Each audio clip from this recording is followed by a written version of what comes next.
रेगिस्तान के प्यासे को नमकीन पानी भी मीठा लगता है। स्वागत है आपका हमारे यूट्यूब चैनल अचलच पर। आज हम लोग बात करेंगे, आप लोग को नोटिफिकेशन बहुत सारे यूट्यूबर चैनल से मिल भी चुका होगा। मैंने जो अभी आपसे कहा कि रेगिस्तान के प्यासे को खारा पानी भी मीठा लगता है, नमकीन पानी भी उसे मीठा लगता है, कुछ उसी तरह भी आपके सामने रेलवे ने किया हुआ है कि रेगिस्तान के प्यासे को क्या काम कीजिए, नमकीन पानी ही पिला दीजिए। कि ऊँट के मुंह में जीरा वाली कहानी सुना है, बस वही वाला कलम किया आपके साथ रेलवे ने। भाई साहब 2 करोड़ लोग उम्मीद लगाकर बैठे होंगे और रेलवे ने आपको एक झुंझुना पकड़ा दिया और आप लेकर झूंझिएगा। ठीक है, अगर आप अपने हक के लिए लड़ेंगे नहीं, लड़िएगा और हक के लिए लड़कर वैकेंसी को बढ़ाइएगा। रेलवे सबसे बड़ा सेक्टर था बेरोजगारी को कम करने के लिए। सरकार ने रेलवे में भर भर के आउटसोर्सिंग किया है, इतना भयंकर आउटसोर्सिंग किया है कि रेलवे को लगभग खत्म कर दिया है। जैसे उन्हें भिक्षा मार दे देना, ऐसे लगा हो कि सरकार ने आपके ऊपर कोई बहुत भारी एहसान कर दिया हो। अब मजाक किया है रेलवे ने आपके साथ, इस बात को समझिएगा। चलिए फिलहाल हम नोटिफिकेशन को जान लेते हैं, उसके बाद फिर चर्चा करेंगे कि आपको क्या करना चाहिए। और जो बड़ी संस्थाएं हैं, एजुकेशन संस्थाएं हैं जो ऑनलाइन प्लेटफॉर्म या ऑफलाइन प्लेटफॉर्म पर जुड़ी हैं, उनको क्या करना चाहिए। अगर आप हमारे चैनल पर आए हैं तो हम लोग तो अभी इतनी बड़ी ऑडियंस हमारे पास है नहीं, लेकिन हाँ ये जरूर है, ये जरूर समझ में आ रहा है कि गलत हो रहा है और गलत के सामने आवाज उठाना ये हर नागरिक का कर्तव्य है। आप भी आवाज उठाइएगा। फिलहाल जान लेते हैं, जैसा कि आप थंबनेल में देख पा रहे हैं भाई साहब, कितना 32,438 पद आपको दे दिए गए हैं और आप इस 32,438 पद को लेकर क्या काम कीजिए, संतुष्ट हो जाइए। सरकार का ये कहना है, बाकी बचे हुए काम में क्या होंगे, आउटसोर्सिंग करके सरकार 15,000 पे लोगों को भर लेगी, मौज कीजिएगा। सरकार एक तरफ 6वां वेतन आयोग लगा रही है, सरकारी नौकरियों का पद बढ़ा रही है, दूसरी तरफ उनकी संख्याओं को कम कर रही है। सरकार का ये माइंड गेम समझ नहीं पा रहा है। या तो मिडिल वर्ग और गरीब वर्ग के पास बढ़ने का एक ही ऑप्शन है, तो या तो उन्हें लॉलीपॉप दिया जा रहा है कि भाई साहब देखिए इतनी वैकेंसी, इतनी आपको सैलरी मिलेगी। 6वां वेतन, 7वां, 8वां वेतन आयोग लगा दिया जाएगा, 2.7 गुना सैलरी बढ़ा दी जाएगी। अभी हम लोग इसके बाद में भी चर्चा करेंगे, एक वीडियो में चर्चा करेंगे 8वें वेतन आयोग पर कितनी सैलरी बढ़ने वाली है। फिलहाल चलिए देख लेते हैं कि रेलवे ने नोटिफिकेशन जारी किया, उस नोटिफिकेशन में क्या क्या आपको बताया है। चलिए देखिएगा, देखिए कि क्या क्या बताया है, वैकेंसी कब से भरी जाएगी, फॉर्म क्या होगा, कहाँ कितनी सीटें हैं। तो ये रहा आपके सामने ये पहला चीज़। ठीक है, अभी इसके बाद आगे आपको विकल्प तैयार करना है कि करना क्या है। तो नोटिफिकेशन भाई साहब जारी हो गया है, देखिएगा अब क्या क्या कैसे शुरू होगा, फॉर्म कब से शुरू होगा। देखिए जो पहला नोटिफिकेशन आया था, जो पहला नोटिफिकेशन दिया गया था रेलवे द्वारा, जो वो आया था 28/12/2024 को। ये जो है इंडिकेटिव नोटिफिकेशन था, जो रेलवे ने बताया था कि हाँ हम वैकेंसी देने वाले हैं। अनऑफिशियल नोटिफिकेशन था ये, यानी रेलवे ने ये बता दिया था भाई साहब की वैकेंसी आने वाली है। अब डेट ऑफ एप्लीकेशन 22/1/2025 से डेट ऑफ एप्लीकेशन की शुरुआत होगी। लेकिन आप ऑनलाइन कब से कर पाएंगे, तो ओपनिंग हो जाएगा सर कब से, ऑनलाइन रजिस्ट्रेशन की शुरुआत हो जाएगी सर 23/1/2025 से। ये आपकी ऑनलाइन रजिस्ट्रेशन की शुरुआत हो जाएगी। सर कब तक लास्ट डेट होगा, तो ध्यान से देखिएगा 22/2/2025 तक ये लास्ट डेट होगी इसकी। रेलवे अपने कहे पर पेपर करा ले, ये भी बहुत बड़ी बात है। 4 साल 5 साल का इनका पैकेज चलता ही आप सबको जान पता है। 2019 की वैकेंसी 2024 में क्लियर करें, 24 वाली वैकेंसी देखिए कब क्लियर करते हैं, भगवान ही मालिक है। उसका कारण ये भी है कि हम लोग इतने शांत हो गए हैं अपने अधिकारों को लेकर, आवाज़ ही नहीं उठाते हैं। सरकार इतनी दमनकारी नीतियां लेकर आ रही है, बिहार का हालत देख कर शायद सब लोग डर चुके हैं। और अच्छा, कोई बड़ा चैनल आवाज़ भी नहीं उठाना चाह रहा है, अधिकार के लिए कोई लड़ना नहीं चाह रहा है बच्चों के लिए। तो ये तो हो गया नोटिफिकेशन। अब ध्यान से सुनिएगा, date of application fees sir, आपको रजिस्ट्रेशन सर 22 तारीख तक चलेगा, 22 फरवरी तक चलेगा सर, रजिस्ट्रेशन 22 फरवरी तक चलेगा। और फीस डेट, सबमिशन डेट एक दिन इन्होंने ज़्यादा बढ़ा कर दे दिया है, तो वो 23 फरवरी तक चलेगा। सर रजिस्ट्रेशन की शुरुआत हो रही है कब से, तो बस शुरू हुई होने वाला है सर कब से, 22 जनवरी से ये क्या काम हो जाएगा सर, शुरुआत हो जाएगा किसकी, आपको 22 जनवरी से इन्होंने एप्लीकेशन डेट खोल दिया है सर। और 23 जनवरी से विंडो खुल जाएगा रेलवे का, और 23 जनवरी से आप इस फॉर्म को अप्लाई कर पाएंगे, 23 जनवरी से फॉर्म अप्लाई कर पाएंगे।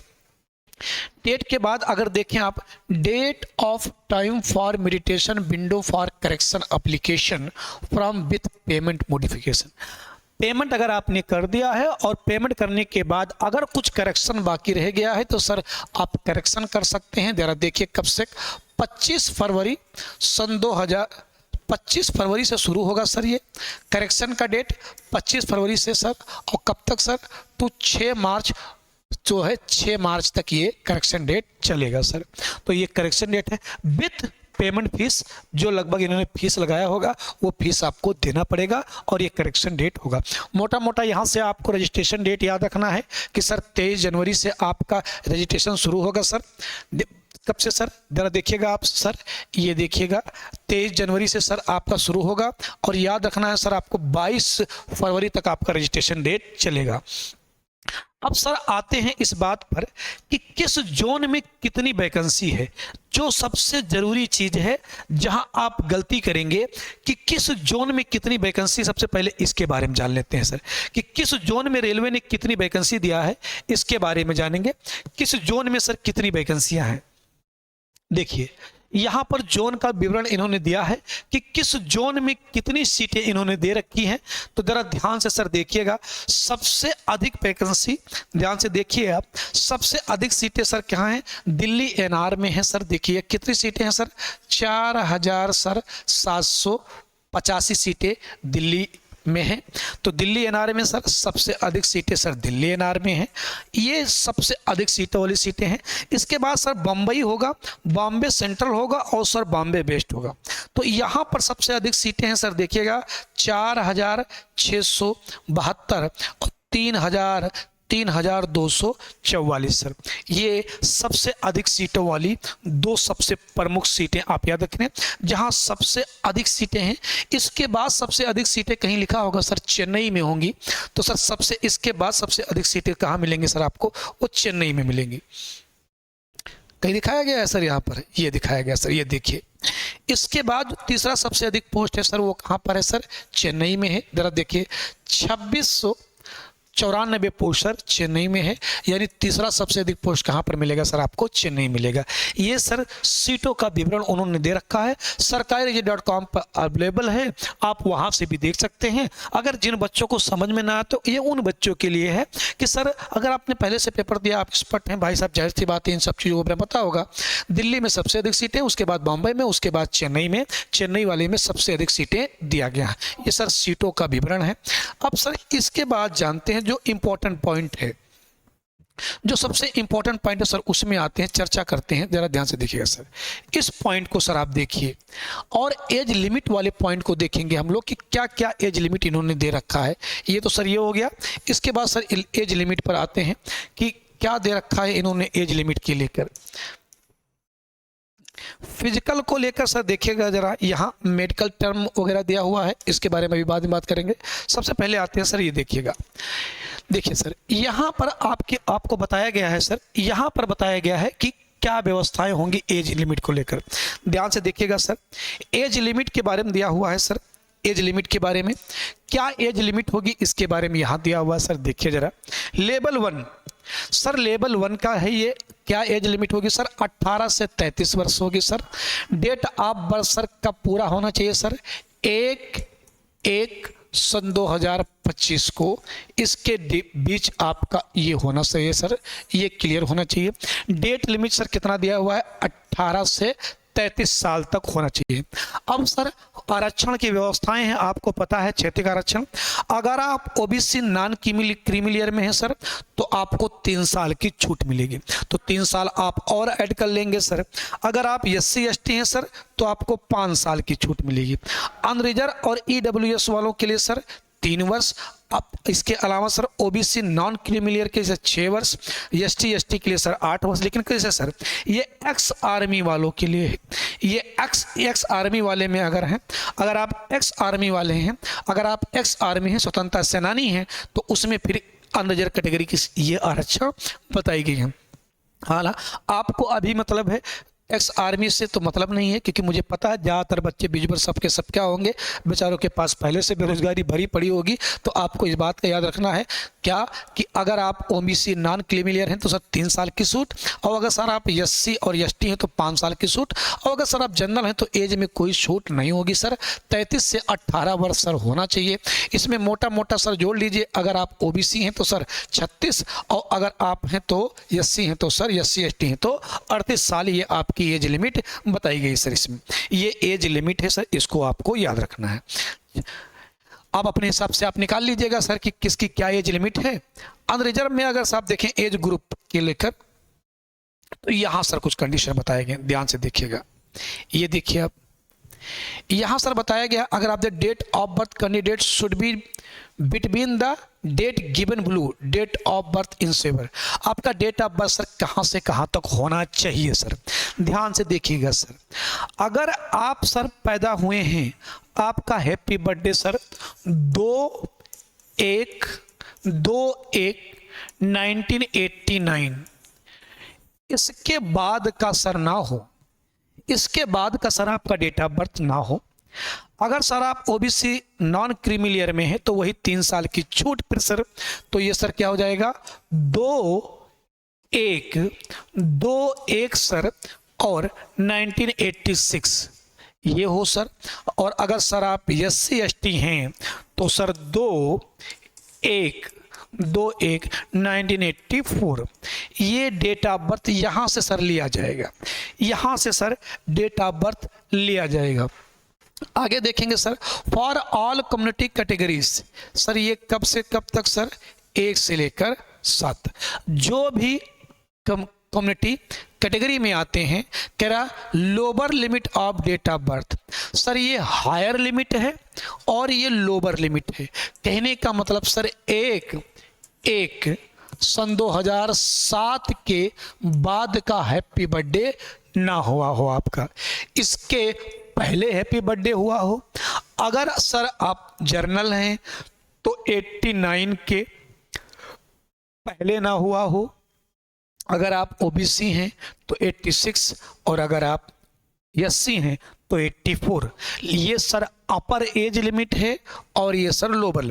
कहने का मतलब है इसके पहले ना हो और इसके बाद ना हो, यानी इसके बाद ना आप हैप्पी बर्थडे पैदा हुआ हो और इसके पहले, अगर आप इसके पहले पैदा हो, यह कैटेगरी लिख दिया गया है। ये सर चीज़ें इंपॉर्टेंट है, ये समझने वाली चीज़ें हैं सर। फॉर्म सोच समझ के डालिएगा सर, इस डेट को एकदम क्लियर से समझ के डालिएगा कि आप अगर जनरल में हैं तो 2/1/1989 के पहले का आपका डेट ऑफ बर्थ ना हो सर, 2/1/86 से पहले आप अगर ओबीसी नॉन क्रीमिलियर में तो ना हो सर, और अगर आप एससी एसटी हैं तो 2/1/84 के पहले का ना हो। लेकिन सभी कैटेगरी के लिए जो लोअर लिमिट है सर वो ये है कि 1/7/2007 के बाद का हैप्पी बर्थडे ना हो। ये सभी कैटेगरी के लिए लिमिट है, ये लोअर लिमिट है एज का। तो ये तो समझ में आ गया होगा आपको एज का सर, एज का खेल क्या है, फॉर्म कैसे डाल सकते हैं, ये एज का। अब आते हैं सर कुछ और इंपॉर्टेंट पॉइंट पर सर, देखिएगा कुछ इंपॉर्टेंट पॉइंट क्या है सर, यहां देख लीजिए sir. For all candidate category mention blue fees कितना है, यहां ध्यान से देख लीजिएगा सर। ये सर 500 रुपया है सभी कैटेगरी के लिए। और सर जो यहां देखिएगा कैंडिडेट ईबीएस ईवीसी, इसके अलावा should be not EWS, sir उनके लिए कितनी फीस है सर, 250 फीस है सर। ये देखिएगा सर, तो यानी एससी एससी के लिए जो फीस है सर, एससी एसटी के लिए सर जो फीस का प्रावधान किया गया है, इसमें से देख लीजिएगा सर किसको किसको है सर। एक तो सर हैंडीकेप को है, फीमेल को है, ट्रांसजेंडर को है, एक्स आर्मी को है सर, कैंडिडेट एंड कैंडिडेट्स। आप सर इसके बीच अगर आप इन कैटेगरी में आते हैं तो सर 250 रुपया फीस, और अगर आप सर जनरल कैटेगरी में हैं तो सर ये फीस कितने होंगे। हालांकि ये फीस फिर आपको रिफंड किया जाएगा, ये फीस सर फिर आपको रिफंड किया जाएगा। चलिए सर, ये तो हो गया फीस के मामले में। फीस बहुत बड़ा मैटर नहीं करेगा आपको, नौकरी मैटर करेगी सर। ये जान लेते हैं कि आपके सिलेक्शन की प्रक्रिया क्या होगी सर। सिलेक्शन की प्रक्रिया क्या होगी और किस आधार पर आपको नौकरी देंगे वो। तो सिलेक्शन की प्रक्रिया पर आते हैं, जरा ध्यान से देखते हैं कि क्या सिलेक्शन की प्रक्रिया इन लोगों ने बना रखा है। सर यहाँ देखिएगा, ये देखिएगा, ये सर आपके सामने है पूरे मैटर कि कैसे आपसे पेपर कराएंगे और क्या क्या सिलेक्शन की प्रक्रिया होगी सर। रिक्रूटमेंट प्रोसेस क्या होगा ये जान लीजिए सर। तो सर ये है रिक्रूटमेंट प्रोसेस। सबसे पहले सर कंप्यूटर बेस्ड आपका एग्जाम होगा, उसके बाद सर आपका फिजिकल टेस्ट होगा, फिर सर आपका डीबी होगा और फिर सर उसके बाद मेडिकल टेस्ट होगा। टोटल 4 प्रोसेस से आपको सर गुजरना होगा। सारे के सारे दौर मराज सर इसी पर है कि आप क्या निकालें, एग्जाम निकालें। कंप्यूटर बेस्ड सर आपका पेपर होने वाला है, ठीक है सर। फिजिकल होगा सर, वो फिजिकल के बारे में अभी आपको जान लेंगे हम लोग। उसके बाद सर डॉक्यूमेंट वेरिफिकेशन होगा और फिर एक मेडिकल होगा। सबसे ज़रूरी चीज़ है सर कि आप सीबीटी पेपर निकालें। पेपर का सर पैटर्न क्या होगा और क्या पूछा जाएगा आपसे, यहाँ है सर। और यही मैं आपको बताऊंगा कि मेरा दायित्व क्या होगा सर। मेरा दायित्व क्या होगा इसके बारे में ये आपको बता देते हैं सर। देखिएगा, ये सर जो सबसे पहला पॉइंट था सीबीटी कंप्यूटर बेस्ड पेपर, ये सर क्या होगा, 90 मिनट का खेला है सर। आपको ग्रुप डी के नौकरी के लिए 90 मिनट तक आपको पूरा परफॉर्म कर देना है। उसी में आपकी किस्मत तय करेगी। भाई साहब प्रेजेंट ऑफ माइंड काम किया तो नौकरी मिली, नहीं काम किया तो नहीं मिली। पढ़ाई लिखाई सब धैर्य धैर्य। जर्नल साइंस सर 25 क्वेश्चन आने वाले हैं, आपके सिलेक्शन में सबसे महत्वपूर्ण भूमिका निभाने वाला है सर। मैथमेटिक्स सर 25 क्वेश्चन आएंगे सर। रीजनिंग सर आपके सामने यानी तर्क शक्ति, ये सर आपके सामने 20 क्वेश्चन आएंगे सर। और ये सर करंट अफेयर और जनरल अवेयरनेस, ये सर आपके सामने 20 क्वेश्चन आएंगे। यही वाला पॉइंट सर आज ही अगर आप नए हैं, आप ये जिम्मेदारी लक्ष्य के ऊपर छोड़ दीजिए सर। ये जिम्मेदारी हम आपको पूरा कर देंगे। ये जिम्मेदारी निभाने का दायित्व ये हम पूरा करेंगे अपने तरफ से, अपने चैनल पर। जिस दिन से बस जैसे ही जीडी का पेपर समाप्त होता है, हम क्या काम करेंगे, एक एक सब्जेक्ट आपको पढ़ा देंगे। ये जो जनरल अवेयरनेस और करंट अफेयर वाला मैटर है, हालांकि एग्जाम अगर ये समय से ले लेंगे तब तो करंट अफेयर रह जाएगा। अगर ये एग्जाम समय से नहीं लेंगे तो बहुत अधिक करंट अफेयर पर फोकस मत करिएगा, वरना करंट हट जाएगा और पीछे वाला बचेगा, केवल अफेयर बचेगा। तो सबसे पहले 2 पोर्शन पे सबसे बेहतर मेहनत क्या करना है आपको, एक तो सर जनरल साइंस पर और एक सर आपका किस पर, जनरल अवेयरनेस पर। इनमें सबसे बेहतर मेहनत करना है, क्योंकि सर ये वो पोर्शन है, जरा देखिए सर 25 ये और 25 ये सर, ये अकेले 50 हो रहे हैं, ये अकेले 50 हो रहे हैं सर। और 25 ध्यान से सुनिएगा सर, 25 ध्यान सुनिए, 25 मैथ का पोर्शन आना है सर। ये 25 मैथ का सर, नहीं ये सर 20 है सर, ये 20 है। जनरल अवेयरनेस सर 20 है, ये जनरल अवेयरनेस 20 है, ये 20 है। ये टोटल 45 हो जाएंगे। 25 मैथ आएगा और 30 रीजनिंग आएगा। मेरा पक्का विश्वास है जो बच्चे तैयारी करने को टूट पड़ेंगे किस पर, रीजनिंग पर, और किस पर टूट पड़ेंगे सर, मैथ पर। ठीक है, कहाँ गड़बड़ करेंगे, जहाँ सिलेक्शन से बाहर वाला मैटर होगा, जहाँ उनका पढ़ने का मन नहीं करेगा, जहाँ उनको बोरिंग लगती होगी, वो लगता होगा क्या सर बस यही पार्ट, यही वाला जनरल अवेयरनेस वाला पार्ट। तो ये समस्या हम आपकी दूर करेंगे, ये हम आपसे वादा करते हैं सर। चलिए, इसके अलावा सर इसका तो कोई मतलब है नहीं सर, आप बस हाई स्कूल पास हो, योग्यता सर केवल हाई स्कूल मांगा है और उसमें परसेंटेज मांगा है सर 40%, EWS 40% हो, नॉन क्रीमिलियर सर 30% हो, SC सर 30% हो, SC 30% हो। ठीक है सर, चलिए अगले पॉइंट पर आते हैं सर। ये देखिएगा फिजिकल में क्या करना है आपको। सिलेबस सर यहाँ पर लिखा हुआ, सिलेबस सर वो बता भी दिया गया है। फिजिकल सर क्या मांगेगा आपसे, ये देखिए फिजिकल में यहाँ देखिएगा, लेकर दौड़ना है भाई साहब। कैरास शुड भी देखिएगा 35 किलो वेट लेकर सर आपको दौड़ना है। कितने मीटर सर? 100 मीटर। यानी सर आपको 100 मीटर दौड़ना है सर। कितना वेट लेकर? 35 किलो वेट लेकर। जिस हिसाब से बेरोजगारी फैली है, मेरा पूरा उम्मीद है कोई चूकेगा नहीं सर। ठीक। फीमेल कैंडिडेट के लिए सर ये देखिएगा आप, रेस वही है सर, 100 मीटर है और बेचारी को बस छूट दे दिया गया है कि 20 केजी लेकर आपको दौड़ना है। ये फीमेल कैंडिडेट के लिए सर, ये सर दौड़ है, आपको इतना वेट लेकर इतना मीटर दौड़ना है। अगर आप सर ही हैं तो 35 किलो और अगर आप सर सी हैं तो 20 किलो। 10 किलो शारीरिक बनावट के आधार पर ये आरक्षण दिया जा रहा है, ये आपको याद रखना है सर। चलिए इसके बाद वाले बात पर आते हैं। इतना कुछ करने के बाद कितना रुपया देंगे हो, कितने रुपए की नौकरी आपको देंगे? तो सर याद रखना है आपको कितने रुपए की नौकरी देंगे, कहीं इन्होंने बताया भी होगा। पे स्केल कहीं ना कहीं पक्का बताया होगा। मैं आपको दिखाता हूं सर कितना पे स्केल ये देंगे, क्या पैसा आपको देने वाले हैं, कितना रुपया आपको ये देंगे। चलो देखते हैं पे स्केल कहाँ पर है, कितने पे स्केल की नौकरी, ये पहले जान लेते हैं। आप फॉर्म भरने से पहले ये जान लेते हैं कि कितना रुपया मिलने वाला है। इतना कुछ करने के बाद कितना रुपया ये आपको देने वाले हैं सर। ठीक है, यहाँ नहीं दिया हुआ इन्होंने, यहाँ नहीं दिया हुआ है, यहाँ भी नहीं दिया हुआ है। चलिए फिलहाल मैं याद करके आया हूँ, आपको बता देता हूँ कि कितने पे स्केल पर ये आपको रखने वाले हैं, क्या पे स्केल इस नौकरी में आपको ये देने वाले हैं, वो जान लेते हैं।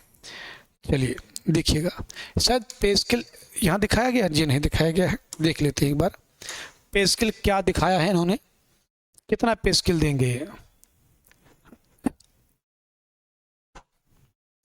ओके अच्छा, यहाँ पर देखिए मेडिकल में क्या होगा। ये मेडिकल में sir physical fit in all respect, अगर आप ए में मेडिकल स्टैंडर्ड ए वाले में देखिए जरा, क्या ये आपको सर विजिबल होना चाहिए, इतना दिखना चाहिए सर, आपको इतनी दूरी आपको डिस्टेंस दिखनी चाहिए विद ग्लास। यहाँ देखिए सर 6/9 विदाउट ग्लास, बिना चश्मे के सर ये आपको दिखना चाहिए सर, विदाउट ग्लास। नियर इतना सर आपको 0.6 विदाउट ग्लास, ये सर मेडिकल में आपके फिजिकल में आपको देखा जाएगा। ये सर मेडिकल में फिजिकल में आपको देखा जाएगा, ये याद रखना सर, ये मेडिकल में देखा जाएगा। विजिबिलिटी टेस्ट सर ये होगी आपके वैकेंसी के लिए। इसके अलावा कुछ और इम्पोर्टेंट पॉइंट अपने जानकारी के लिए जो इन्होंने दिया हो सर, तो सर मैं आपको बता देता हूं कि क्या पे स्केल की नौकरी ये देंगे आपको। जरा देखिए पे स्केल सर ये आपको देंगे 1800 पे ग्रेड की नौकरी देंगे ये आपको सर, 1800 पे ग्रेड की नौकरी देंगे सर। 7वें वेतन आयोग पर ये वैकेंसी सर आई है। भगवान करे ज्वाइनिंग आते आते आपको 8वां वेतन आयोग लग जाए। फिलहाल आपकी जब ज्वाइनिंग होगी तो वो 7वें वेतन आयोग पर होने वाली है। 1800 पे ग्रेड पर इन्होंने बताया था, 1800 पे ग्रेड के लिए टोटल पाथ बताया गया था। पे ग्रेड कहीं मिल नहीं रहा, इन्होंने कहाँ दिया हुआ है, चल दिया सर, बस 1 मिनट बच्चों को पे ग्रेड बता दिया गया है। तो ये सर लगभग मोस्ट इंपॉर्टेंट जानकारियां थी जो आपको याद रखना है कि कितने पे ग्रेड पर है। और कोई सर जानकारी इस फिलहाल नोटिफिकेशन में मोस्ट इंपॉर्टेंट और कोई जानकारी फिलहाल है नहीं, जो आपको जानना चाहिए वो आपने जान लिया है, अपने काम की बातें जान लिया है सर। ठीक है, चलिए सर, तो ये थी इसके बारे में नोटिफिकेशन सर। आप अपने हिसाब से चूज कर लीजिए, पढ़ाई कीजिएगा, हाँ लेकिन लगातार ये कोशिश कीजिएगा कि आपको जो है इस वैकेंसी को बढ़ाना है तो आपको फाइट करना है और लगातार फाइट कीजिएगा। ट्विटर कैंपेन वगैरह के माध्यम से रेलवे तक बात पहुंचाइएगा कि सर हम संतुष्ट नहीं हैं इस चीज़ से, आप हमको पूरी वैकेंसी दीजिए। हालांकि जो हमारे ऊपर जिम्मेदारी है हम आपको पूरा करेंगे। तब तक अपना और अपनों का खूब ख्याल रखिएगा। जय हिंद।